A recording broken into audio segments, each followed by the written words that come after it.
मैंने खुद अप्लाई किया, तो मैंने 8-10 जगह अप्लाई किया, मेरा नहीं हुआ। पूरे 1 साल पहले? हाँ, बस ऐसे समझ लो पूरा 1 साल हो गया। ठीक है। आप बताइए क्या आपको लगा कि फ़र्क होगा कि आपसे नहीं हुआ एडमिशन? क्या गलती कर रहे थे? अभी तक कोई रियलाइज़ेशन हुई? एक्चुअली गलती मुझे जो लगता है ना, वो मेन थिंग। सगोर साहब कैसे हैं आप? पहली बात तो बहुत-बहुत मुबारक हो आपको कि आपका वीज़ा थैंक लग गया है। 1 थैंक साल यू। की कड़ी मेहनत के बाद 1 साल करा आपने पूरा ट्राई? और ऑलमोस्ट 1 साल लग गया था पहले तो मेरा। आप खुद ट्राई कर रहे थे। सुनाइए हाँ, अपनी कहानी। जर्मनी मे कैसे मेरी कैसे पहुँचे मेरी आप इस तक? और खुशी हो रही है अभी बाय द वे कि वीज़ा लग गया आपका? बस ये खुशी है कौन मेरी से कोर्स सबसे। में एडमिशन हुआ? मेरा कोर्स हुआ है मास्टर्स इन कंप्यूटर साइंस, जो मुझे चाहिए था। और बैचलर्स में कौन सी यूनिवर्सिटी है? टीएच बिंगेन। बिंगेन है। और आपका प्रीवियस क्वालिफिकेशंस और जीपीए क्या है? प्रीवियस क्वालिफिकेशन थी bachelors in computer science from DHA sofa, और जीपीए ओ थी सुफा से पढ़े हो आप? जी। अरे मैं भाई सेम। मैंने भी शुरू में सुफा के 1-2 लेक्चर लिए तो उसके बाद मैं यूरोप आ गया था जी जब मैं मैं 17-18। सेम यूनिवर्सिटी वहाँ पे वो है अभी तक। जीपी शोएब है नहीं, अभी वो तक। वो वो चले गए, वो चले अरे गए भाई उसने उन साहब ने मेरे बड़े फाइन मारे हैं। बड़े सबके हर फाइन बात पे 500 रुपए। सबके फाइन मारे हैं। उनके हाथ में नोट होती थी, वो हर किसी को जिसको पकड़ते थे ना, बस वो फाइन। सभी को लगते हैं। बहरहाल हाँ, अच्छा जी, सही आपने how did you come about Germany? कैसे आपने सही। सोचा कि जी जर्मनी जाएंगे और प्रोसेस एक्चुअली कैसे शुरू करा आपने? कब से शुरू करा? प्रोसेस प्रोसेस की कहानी सुना। बस डीएचए सोफा में ही जो है ना, एक ऑफिस बना था कुछ टाइम के लिए, यहाँ पे जर्मन वर्ड्स लिखे हुए थे, वो करते थे, लेकिन उनको वो प्रॉपर। वुंडरशोन वगैरह जो हाँ, लिखे हुए हैं, वो श्मिटलिंगन, हाँ, बटरफ्लाई। विलकोमिन, हाँ, ऐसे ही कुछ लिखे हुए। तो वो थे, उससे इंटरेस्ट हुआ। जब हम प्रोसेस में आए, फाइनल ईयर में आए, तो रिसर्च स्टार्ट की। तो उसके बाद कुछ एलुमनाई भी थे, हमारे सीनियर्स थे, वो भी गए थे कुछ, तो उन्होंने भी हाँ, गाइड किया कि भाई ऐसे ऐसे अप्लाई करो। मैंने खुद अप्लाई किया, तो मैंने 8-10 जगह अप्लाई किया, मेरा नहीं हुआ। पूरे 1 साल पहले? हाँ, बस ऐसे समझ लो पूरा 1 साल हो गया। ठीक है। अप्लाई किया, नहीं हुआ। उसके बाद मैंने रिसर्च की कि किस तरह करना है, क्या कितनी रिजेक्शन। यूनिवर्सिटीज में अप्लाई किया था आपने? अराउंड 10 यूनिवर्सिटीज आप काउंट कर लें, क्योंकि मुझे प्रॉपर याद नहीं है। और कौन अराउंड कौन से कोर्सेज में अप्लाई किया था आपने? यही computer science related? Computer science related, data science, artificial intelligence, web engineering, जो भी कंप्यूटर से रिलेटेड से सारे। और एक तो में भी आपका एडमिशन नहीं एक हुआ? में भी नहीं हुआ, एक में ये भी नहीं विंटर हुआ। के बाद फिर समर आया, फिर समर में? फिर समर आया, समर में मैंने नहीं किया अप्लाई, क्योंकि मुझे अच्छा, समर किया में ही नहीं? नहीं किया ही नहीं, क्योंकि मैं कंफ्यूज था कि क्या रीज़न है, क्योंकि क्यों रिजेक्शन आई है इतनी सारी यूनिवर्सिटीज से। तो देन सर्च करता रहा है, आपका सुना कि भाई आप सुनैल भाई से आस्क अबाउट यूरोप से उनकी वीडियोस देखी। तो वहाँ से मैंने आपसे कांटेक्ट किया, आपके साथ पूरा एक स्मूथली प्रोसेस हुआ, एडमिशन अच्छा, हो फिर गया, आपने वीज़ा। एक दफ़ा खुद से 10 यूनिवर्सिटीज़ में ट्राई किया और दूसरी दफ़ा मिस किया जी, सेमेस्टर समर, और हाँ, फिर समर तीसरे विंटर के लिए आपने तीसरे हमसे विंटर के राब्ता किया। आपसे आपसे कांटेक्ट किया, तो बिल्कुल स्मूथली प्रोसेस हुआ, एडमिशन हो गया, वीज़ा भी लग गया, अब तो बस रेडी टू फ्लाई। है, चलो मुबारक हो आपको, आपका वीज़ा जी, जी, लग गया। Thank you. प्रोसेस बताइए। वैसे तो आप को क्या लगता है, क्योंकि अब आपने खुद भी 10 यूनिवर्सिटीज़ में अप्लाई किया, फिर हमने करवा लिया, ज़ाहिर है फ़र्क है। अब आपने पूरा प्रोसेस करवाया है तो फ़र्क है, मगर उसके बारे में नहीं बात करते। आप बताइए क्या आपको लगा कि फ़र्क होगा कि आपसे नहीं हुआ एडमिशन? क्या गलती कर रहे थे? अभी तक कोई रियलाइज़ेशन हुई? एक्चुअली गलती मुझे जो लगता है ना, वो मेन थिंग तो एलओएम की लगती है, लेटर ऑफ मोटिवेशन, क्योंकि हो सकता है, मुझे लगता है कि मैंने वो सही नहीं लिखा। और दूसरी बात ये थी कि सिलेक्शन ऑफ यूनिवर्सिटीज़ कोर्सेज के मेन थिंग ये थी कि प्रॉपर सिलेक्शन नहीं हुई मुझसे, प्रॉपर आउटलिस्टिंग नहीं हुई कि भाई कौन सी यूनिवर्सिटीज़ में करना है, कौन से कोर्स में करना है। तो ये भी सारी थी, मेरे ख्याल से ये 2 मेजर मिस्टेक्स हैं एग्जैक्टली मेरी। सबसे बड़ी प्रॉब्लम वही थी जो सेकंड वाली, जब आपने मुझे अपना सारे डिटेल्स बताई थी ना कि मैंने ऐसे यूनिवर्सिटी में अप्लाई किया। अब आपने किया हुआ था, आपकी प्रोफाइल एवरेज है, आपने किया हुआ था बर्लिन, फ्रैंकफर्ट, हाँ, ऐसी यूनिवर्सिटीज़ में अप्लाई किया हुआ फ्रैंकफर्ट था आपने। हाँ, जाहिर है उनमें कैसे हो सकता था। तो सबसे पहली जब हमारी मीटिंग हुई थी यही डिस्कशन हुआ था कि देखो जो आपने, और दूसरी बात थी कि आप जिन कोर्सेज को टारगेट कर रहे थे ना, आपकी ट्रांसक्रिप्ट में वो कोर्सेज नहीं थे। हाँ, मतलब कुछ अगर कोर्सेज नहीं थे। यूनिवर्सिटी मांग रही थी डिस्क्रीट मैथमेटिक्स, तो आपकी ट्रांसक्रिप्ट में एक फॉर एग्जांपल है, आपकी ट्रांसक्रिप्ट में डिस्क्रीट मैथमेटिक्स है नहीं, फिर भी आपने वहाँ अप्लाई किया। बताया ऐसा लग रहा था कि आपने पढ़े बगैर बस यूनिवर्सिटी का नाम और लोकेशन देख के अप्लाई कर दिया। हाँ, और ऐसे जर्मनी में एग्जैक्टली यही। एडमिशन इतनी आसानी से नहीं होता। आप जब भी अप्लाई करो, बेशक खुद से करो, किसी के थ्रू करवाओ, एक बात हमेशा जहन में रखना कि आपने उन यूनिवर्सिटीज़ को टारगेट करना है, बेशक एवरेज प्रोफाइल हो, मगर अगर आप एवरेज प्रोफाइल के साथ 15 यूनिवर्सिटीज़ में टारगेट कर दोगे, मगर वो 15 की 15 में आपकी प्री रिक्विजिट्स मैच नहीं होंगे, तो 15 की 15 में रिजेक्शन आ जाएगी। हाँ, ये भी है। तो ये आपने बिल्कुल सही पॉइंट्स पकड़े, और आप लोग इस बात का ख्याल रखिएगा। बहरहाल फिर आपने हमसे रब्ता किया, आपका प्रोसेस हुआ और आपका वीज़ा लग गया। हाँ जी, इंटरव्यू जी। में क्या कुछ ऐसे आउट ऑफ द बॉक्स सवाल पूछे या नहीं? आउट ऑफ द बॉक्स नहीं पूछे, जहाँ पे मेरी जॉब थी, वो मैंने आपसे पहले डिस्कस भी किया था, जहाँ पे मेरी जॉब थी वो एक नॉन मुस्लिम ही था, जैसे मेरा नाम सबोश कुमार है, तो उनका जो सीईओ था ना, उसका भी रोहित कुमार नाम था। हम्म। तो वो उसने आर्ग्यू किया कि नहीं, ये तुम्हारी ही कंपनी है, तुम्हारा कज़न है, तुम्हारा भाई है। तो मैंने बोला आप वेरीफाई कर लो, क्योंकि जॉब तो रियल थी। तो उन्होंने मुझे बिठा दिया था 10-15 मिनट। तो जब जॉब क्या बिठाया, करते थे आप? कंप्यूटर से रिलेटेड ही था, कंप्यूटर आईटी से मैनेज रिलेटेड। आईटी ठीक है। मैनेज फील्ड से रिलेटेड था, फील्ड आउट ऑफ फील्ड नहीं था कोई। तो उन्होंने मुझे बिठा दिया। तो 5-7 मिनट बैठा रहा, फिर मुझे परेशान होना शुरू हो गया कि भाई क्यों बिठा रहे, इतनी देर किसी को नहीं बिठा रहे। तो उन्होंने बुलाया, बोला कि आप ओरिजिनल डिग्री एंड ट्रांसक्रिप्ट दे, और उसके साथ ओरिजिनल लेटर भी मांगे कि भाई ज्वाइनिंग लेटर, एक्सपीरियंस लेटर, जो भी है आपके पास सारे डॉक्यूमेंट्स दे दो। मैंने दे दिए। उसके बाद 2-3 मिनट बिठाया, फिर बोला कि आप जा सकते हो, तो ओरिजिनल डॉक्यूमेंट्स मुझे दे दिए। तो पता नहीं इस पे क्यों रोका था, क्योंकि वो हो सकता है कि डाउट आपको हुआ हो। थोड़ा सा कंफ्यूज करने की हाँ, कोशिश कर रहे कंफ्यूज थे, और करने के कोई लिए बात कुछ। नहीं, उनका काम है, जाहिर है। हाँ, बस। लेकिन ये एक दो था और भी रियल। बातें थी कि इंटरव्यू के बाद आप मुझे कॉलिंग करते थे और कुछ लेटर्स मांगते थे, उनका भी बताइए कि ये हाँ, नहीं, ये नहीं, वो हाँ, नहीं। डर हाँ, के ये तो बहुत थे आप। हाँ, लेकिन ये मेजर थिंग ये थी कि मेरे साथ कोई लाहौर का बंदा था, उसकी भी एडमिशन हुई थी। तो उन्होंने हम्म। शायद खुद अप्लाई किया था पूरा प्रोसेस। तो उसके बाद जो थे ना, यूनिवर्सिटी की तरफ से मेल्स आ रही थी, उनके बाद एनरोलमेंट लेटर आ रहे थे, आई थिंक आईडी कार्ड वगैरह सब आ गया था। तो मैंने आपको कांटेक्ट किया कि मेरे पास नहीं आए, तो आपने बोला कि थोड़ा टाइम लगेगा। फिर मैंने यूनिवर्सिटी को मेल किया था कि भाई मेरा जो है ना ये कोर्स है, मेरी अकोमोडेशन है। तो उन्होंने मुझे यही बोला कि भाई वीज़ा के बाद ही होगा सब कुछ। तो जैसे वीज़ा एग्जैक्टली। आया, बस वीज़ा आया, मैंने आपको वीज़ा की पीडीएफ भेजी। उसके बाद आपने जो है ना पूरे डॉक्यूमेंट्स मेरे फिल कर दिए। उसका शायद वीज़ा क्योंकि पहले आ गया आपकी था। यूनिवर्सिटी की, जी, मैं आपको यही समझाने की कोशिश कर रहा था, मगर आप ज़्यादा एक्साइटेड थे। कुछ कुछ यूनिवर्सिटीज़ ऐसी होती हैं जिनमें इनरोलमेंट जो होती है वो आफ्टर वीज़ा होती है, इंक्लूडिंग योर यूनिवर्सिटी या यूनिवर्सिटी ऑफ केमनेट्स, या और भी बहुत सारी यूनिवर्सिटीज़ हैं। कुछ यूनिवर्सिटीज़ होती हैं कि वो विदाउट वीज़ा इनरोलमेंट दे देती हैं कि आप अपने डॉक्यूमेंट्स उन्हें पोस्ट कर दो या पोर्टल पे अपलोड कर दो और वो इनरोलमेंट सर्टिफिकेट दे देती हैं।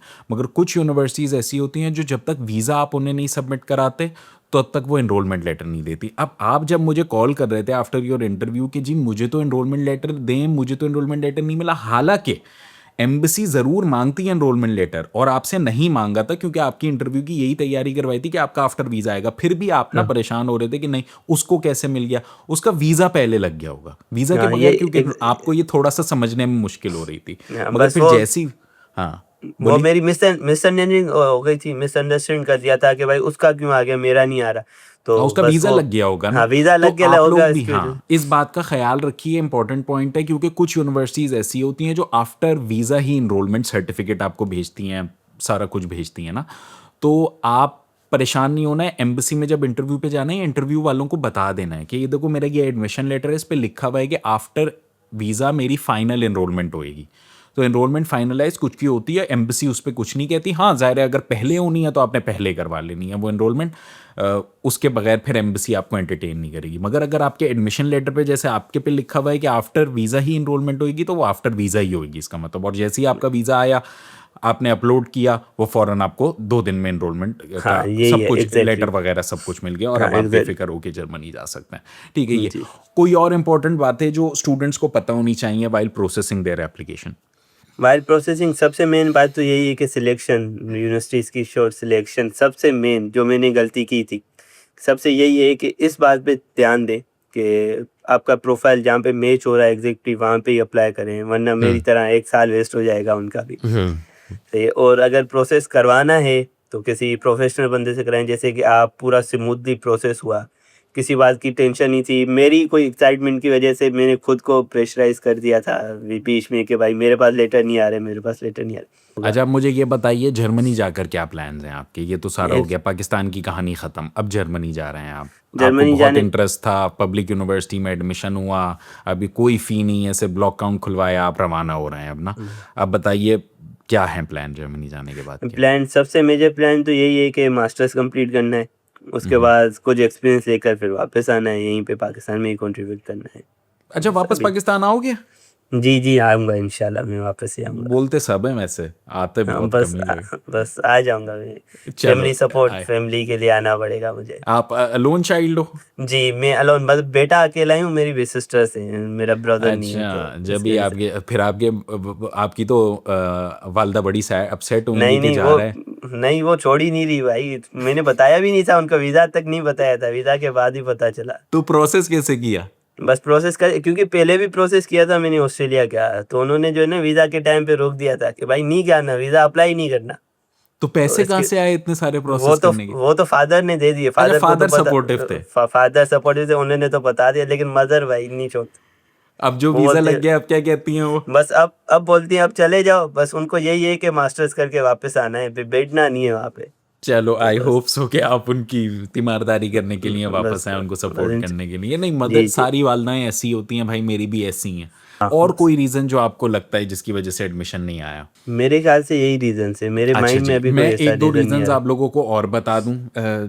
एक मैंने दो रीजंस तो आप लोग को बता दिए, एक प्री रिक्विजिट्स और एक एलओएम वाला, वो आपको ज़रूर मैच करनी चाहिए। तीसरा, बाज़ औक़ात बच्चों वेबसाइट्स पे, यूनिवर्सिटी की वेबसाइट्स पे लिखा हुआ होता है कि आइल्स की रिक्वायरमेंट है, जैसे ना अब 6.5 आइल्स की रिक्वायरमेंट है, बच्चे के पास 6 होता है, बच्चे बोलते हैं चलो कर देते हैं, कोई मसला नहीं है, क्या पता आ जाए, नहीं आएगा।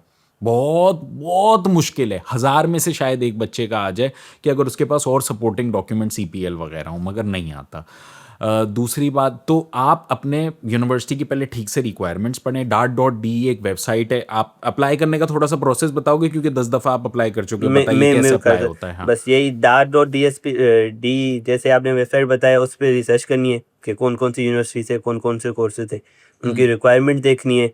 फिर या तो डायरेक्ट यूनिवर्सिटी के पोर्टल पे अप्लाई होगा, या तो यूनिवर्सिटी पे होगा। तो जो भी रिक्वायरमेंट है यूनिवर्सिटी की, जहाँ से वो अप्लाई एडमिशन ले रहे हैं, आपको अप्लाई करना है, फिर थोड़ा सा वेट करना है, तो वो आपको पास रिप्लाई आ जाएगा कि हाँ भाई आपकी प्रोफाइल एडमिशन मैच हो मिला रही या नहीं है, मिला, और एडमिशन मिला सब्र है या नहीं। करना है। एडमिशन ऐसा नहीं है कि आज अप्लाई किया परसों एडमिशन आ जाएगा, 2 3 4 महीने भी ले लेते हैं कभी कभी ना। हाँ तो और दूसरी बात है, यूनी असिस्ट पोर्टल आप लोगों को पता होगा। यूनी असिस्ट एक पोर्टल है जिसके थ्रू VPD बनती है। VPD एक इक्वलेंसी होती है, वो आपके डॉक्यूमेंट्स लेते हैं, डॉक्यूमेंट्स चेक करते हैं, अच्छा जी इस यूनिवर्सिटी में आपने अप्लाई करना है, उस यूनिवर्सिटी के हिसाब से वो आपके डॉक्यूमेंट्स चेक करते हैं और एक VPD बना के दे देते हैं। VPD is sort of an equivalency कि हाँ ये अब आप यूनिवर्सिटी में जमा करवा दें अलॉन्ग विद योर डॉक्यूमेंट्स, या वो कभी कभी खुद भेज देते हैं वो VPD।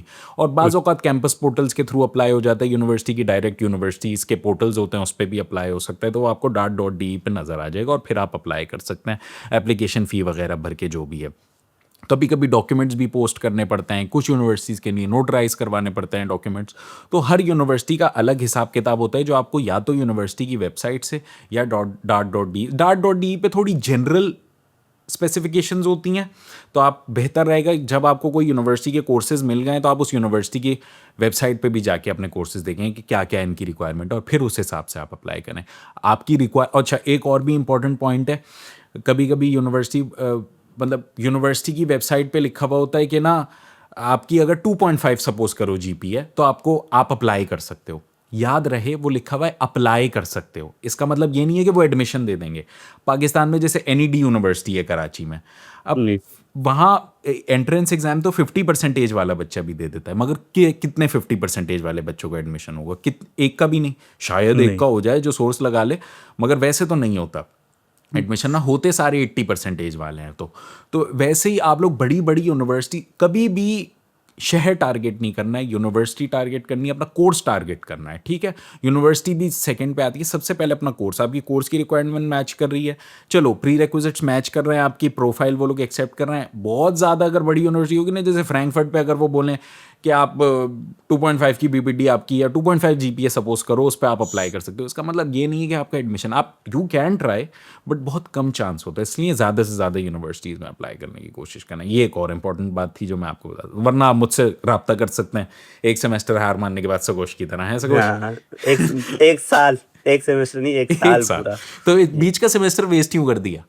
बस वहाँ पे कंफ्यूजन था ना कि अप्लाई करूँ ना करूँ, क्या गलती थी, क्यों इतनी सारी यूनिवर्सिटीज़ पे नहीं आया, क्योंकि समर में यूनिवर्सिटीज़ भी बिल्कुल कम होती हैं, बिल्कुल लिमिटेड होती हैं। तो मैंने बोला कि विंटर में ही नहीं आया इतनी सारी यूनिवर्सिटीज़ में, तो समर में अप्लाई करूँ, फिर से रिजेक्शन आ जाए, समझ नहीं आ रही थी बातें। नहीं, जिसकी फिर वजह आपने से वो डायरेक्ट रिस्क लिए बगैर हमसे रब्ता कर हाँ, लिया और रिस्क हमने लिए आपका बगैर मैंने आपसे रब्ता किया, तो बिल्कुल स्मूथली हो गया प्रोसेस, सारी बातें डिस्कस भी हो गई थी कि भाई ये मैंने किया है, इस यूनिवर्सिटीज़ में किया है। आपकी तो प्रोफाइल जब मैंने देखी थी ना तो मैंने आपको बताया तो मुझे याद है, और हाँ, फिर इंटरव्यू की तैयारी जब आपकी मीशा मैडम करा रही थी। ठीक है दोस्त, बस यही थे मेरे आपसे सवाल, मेरा और कोई इतने इंपॉर्टेंट सवाल नहीं थे। आप लोग भी अगर अप्लाई कर रहे हो तो ज़रूर इन बातों का ख्याल रखिएगा जो हमने इस वीडियो में डिस्कस की है सगोश के साथ। आप भी अप्लाई कर सकते हैं सगोश की तरह। इनकी बिल्कुल एवरेज प्रोफाइल है, कोई इनकी रॉकेट साइंटिस्ट वाली प्रोफाइल नहीं है, 3.9 जीपीए नहीं है इनकी, वही 3 के आसपास जीपी है इनकी, 6.5 बैंड आइल्स है, और ये भी जब एडमिशन लेके जा सकते हैं तो आप भी जा सकते हैं। मगर जाहिर है इनकी ट्रांसक्रिप्ट पे जो सब्जेक्ट्स थे उसके लिए इनकी यूनिवर्सिटी में मैच हुआ, इनके कोर्स पे जो आपकी प्रोफाइल है, आपकी ट्रांसक्रिप्ट है, उसको एनालाइज करें फिर अप्लाई करें। और अगर नहीं समझ आए तो आप लोग मुझसे रब्ता कर सकते हैं, जैसे सगोश कैसे किया था आपने मुझसे रब्ता सगोश? मैंने वो यूट्यूब पे देखा था, वहाँ पे एक लिंक था कैलेंडरी का, वहाँ पे बस रजिस्टर किया, मीटिंग बस फिक्स की, तो बस हो ठीक गई है, बस मीटिंग। फिर आप भी कैलेंडली पे रब्ता कर सकते हैं, या तो फेसबुक इंस्टाग्राम पे आप लोग मुझे मैसेज कर सकते हैं। ये रहे लिंक्स, प्लीज़ शेयर कर दीजिएगा ये वीडियो और लाइक और सब्सक्राइब कर दिएगा। आई सपोज आज के लिए इतना ही, फिर कल मिलते हैं।